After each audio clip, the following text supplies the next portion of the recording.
porque eu sei que de alguma forma eu deixei um legado, né? Eu acabei que influenciando pessoas a gostarem de música, de bateria, e isso é uma coisa boa, né? Eu também sou fruto disso, né? De uma inspiração, de uma influência. Mas o pessoal da Missão Evangélica é o Semeador, né? Que foi praticamente a minha casa durante muito tempo. Semeador eu aprendi a viver, né? Assim, mais do que ser músico, eu aprendi a ser uma pessoa melhor. Eu entendi muitas lições assim que a gente teve no Semeador naquela época. Então é o seguinte, cara, como você falou já sobre o Semeador, né? Eu queria começar te fazendo uma pergunta. Como foi tua trajetória no Semeador? Tipo, desde o início, como foi a tua entrada no Semeador? Quantos anos tu tinha? Como que foi esse processo? Semeador, eu entrei em Semeador com 15 anos de idade, né? Era praticamente a maior banda que tinha em São Luís do Maranhão. Era muito conhecida a nível norte e nordeste.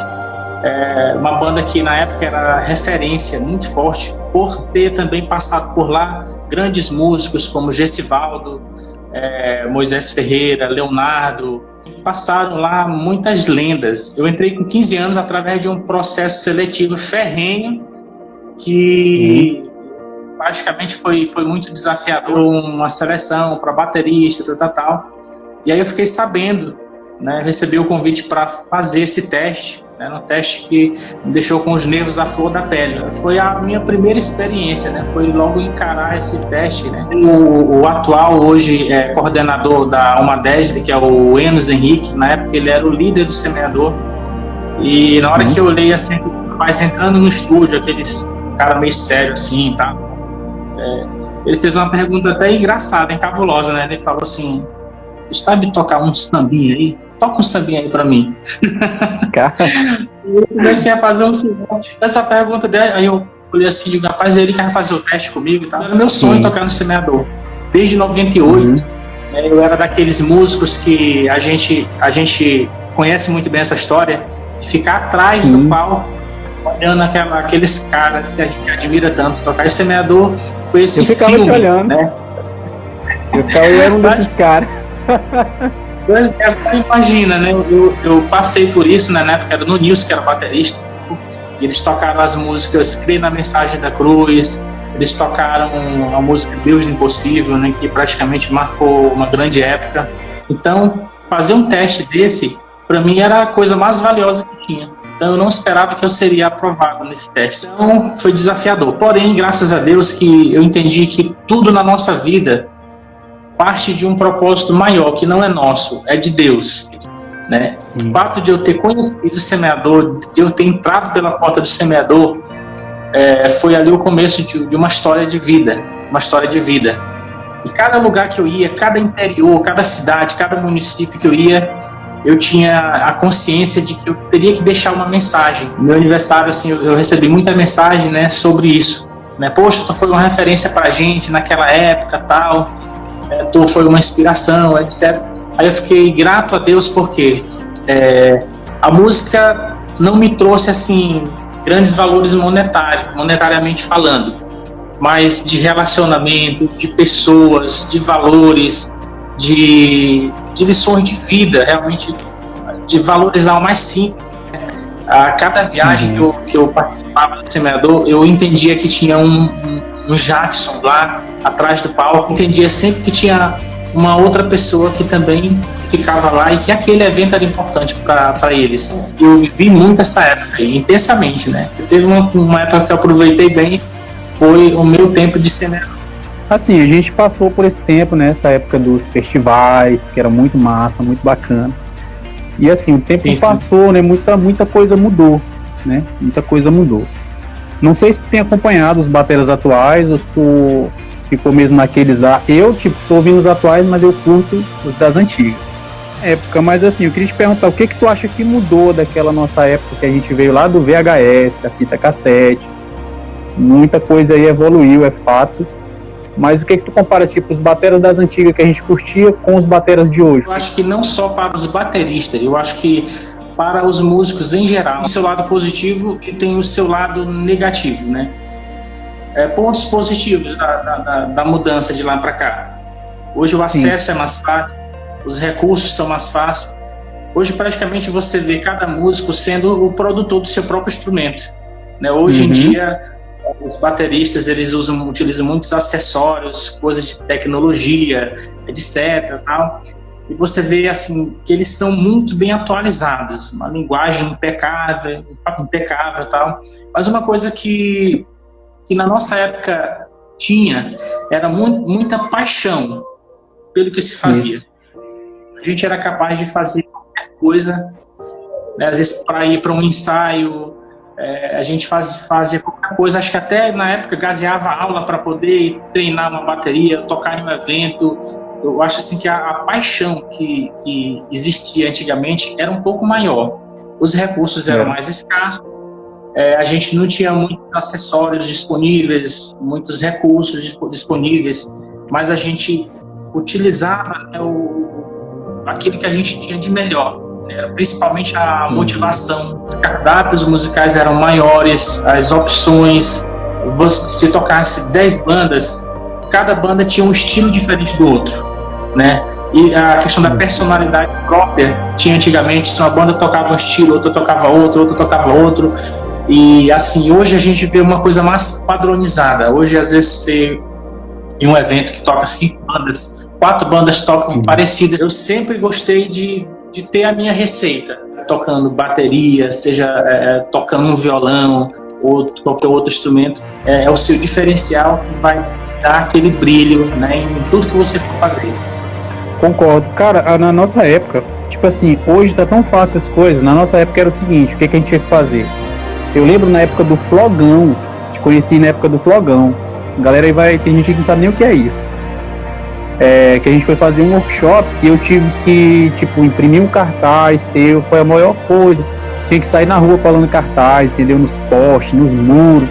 Hoje em dia não, o cara faz um flyzinho, uma coisa, joga aqui na internet, vai bater lá fora do Brasil, né?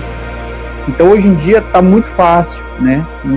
Não tem tanto aquele sacrifício que a gente fazia, né? Para ver o resultado final e você sentir, cara, valeu a pena eu ter sofrido tudo isso, ter feito essa correria toda.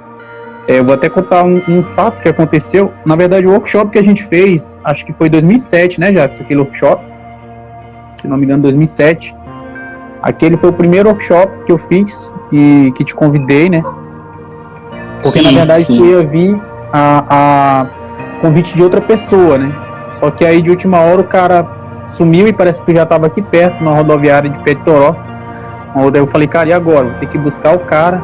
E meio que foi tudo, entre aspas, improvisado. Tu teve que ficar lá em casa, acho que tu ia ficar no hotel, se não me engano. E graças a Deus que aconteceu isso, tu ficou lá em casa.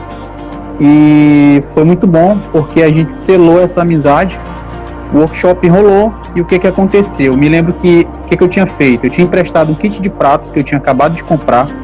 Era um kit de pratos da Octagon, série Extreme. Tinha emprestado para um outro batera na cidade vizinha aqui. E o batera, se não me engano, tinha viajado com esses pratos. E deu justamente no dia do workshop que tu chegou. Eu falei, cara, e agora? Cadê os pratos? Só tinha um splash. Aí tu falou, não, mano, deixa, eu faço, não, dá sim. Eu falei, cara, e agora? O cara veio de São Luís pra cá, vai tocar usando um splash, doido. E assim, e tocou maravilhosamente bem, né? Lembro até dos temas, Lente Médico, de Devoek. E quando eu vi poucas pessoas, né? Tantos amigos, entre aspas, que eu tinha, né? Eu acho que deu pouca pessoa demais no workshop. Eu fiquei lá fora chorando, né? Saí do auditório, aí tu saiu do auditório e falou onde eu tava. Falou assim, mano, o que foi? Eu falei, cara, eu tô muito triste, porque eu convidei tanta gente, corri tanto, divulguei tanto, no sol quente, colando cartaz e tal. E na hora deu, acho que o quê? 7 pessoas? Se deu 7, acho que foi muito. Aí tu chegou pra mim e falou assim, ei, cara, eu não vim aqui atrás de quantidade.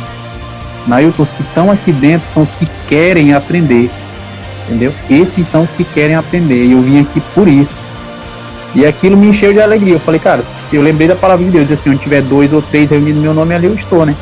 Ali eu estarei. Então, se tivesse só 2 bateras a fim de aprender, cara, tu veio aqui foi pra isso, pra passar pra quem quer aprender. E eu aprendi muito, e selou essa nossa amizade até hoje. E te agradeço ter aceito o convite, cara, e foi muito massa. Quando eu saí do Semeador, eu viajei para Brasília. Eu cheguei a ser professor da BSB Musical em Brasília e tocar na banda Renovo, né? E também a minha vida naquela época começou a criar uma intensidade muito grande.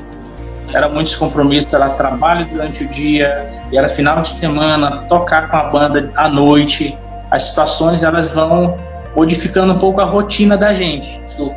A gente começa a ter menos tempo para se dedicar, e a gente sabe que a música é um caminho que ela é infinito, né? Quanto mais a gente estuda, mais tem coisa para aprender, mais tem coisa para desenvolver. Não tendo esse tempo oportuno para me dedicar como antigamente, né? Antigamente, eu gosto de compartilhar isso, de montar um curso no YouTube, ou pequenas dicas através do Instagram. Estou tentando achar tempo para isso, né? Tenho um sonho de como baterista ainda, atuar hoje, mas de uma forma que isso possa ter significado, né? Porque é como a gente está comentando. A galera é muito boa hoje, tem uma galera muito boa, galera muito atualizada, que tem mais tempo para estudar, que estuda, que faz realmente uma diferença muito grande. Então, no meu caso, se eu for voltar, né, como baterista, assim, eu pretendo fazer algo mais simples, mais tranquilo, mas que tenha notoriedade e que tenha um diferencial. O som, pessoalmente, eu tive o privilégio de participar de um show deles em Brasília.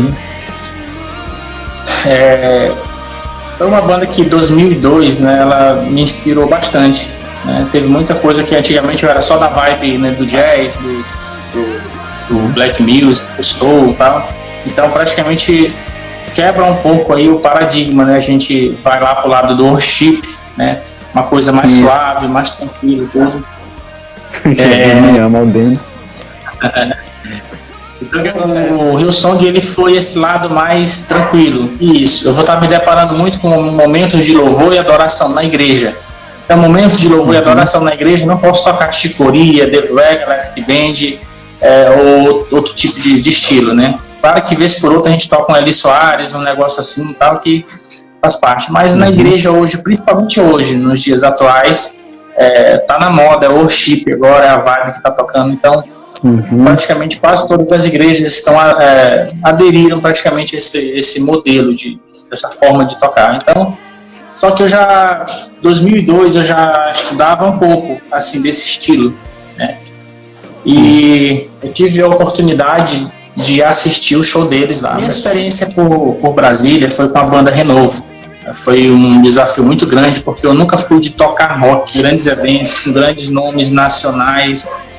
Teve um evento que eu posso dizer que foi o ápice assim, da minha vida musical, foi um evento que eu toquei nas esplanadas dos ministérios, que foi o pré-Réveillon, né, que foi um evento muito top de linha que a gente tocou. Só que quando chegou lá, daí pra frente, eu já não quis mais decolar. Aquela situação já tinha sido suficiente para mim, né? Você tá cada evento em um palco diferente, em um lugar diferente, etc, mas você acaba voltando para sua realidade, né? Então hoje assim a minha questão hoje é o que eu posso fazer dentro da minha realidade. Então, tem tua identidade, né, cara? Então eu também sou essa mesma linha de raciocínio. Se a gente for nessa onda de querer agradar todo mundo, a gente acaba deixando de ser quem a gente é, entendeu? A gente não vai ter identidade, entendeu? E no final de tudo, quando você sobe no palco, você não sabe nem o que vai fazer, porque tem tanta informação, menos às vezes é mais, né? Você vai ouvir Roupa Nova, por exemplo, não vê os caras, meu Deus, o que é isso, isso é anormal, não, entendeu? Tem sentimento, lógico, que cada coisa é uma coisa, lógico, né? Você tá tocando uma música que ela é quebrada mesmo, tem que quebrar, mas tem cara que quer fazer isso dentro da igreja, na adoração ali, o cara quer espancar, mano, ali não é, cada um que enxergue, né, da sua forma, né? Quem sou eu pra estar corrigindo ninguém, mas eu não... Eu sou desse mesmo lema que tu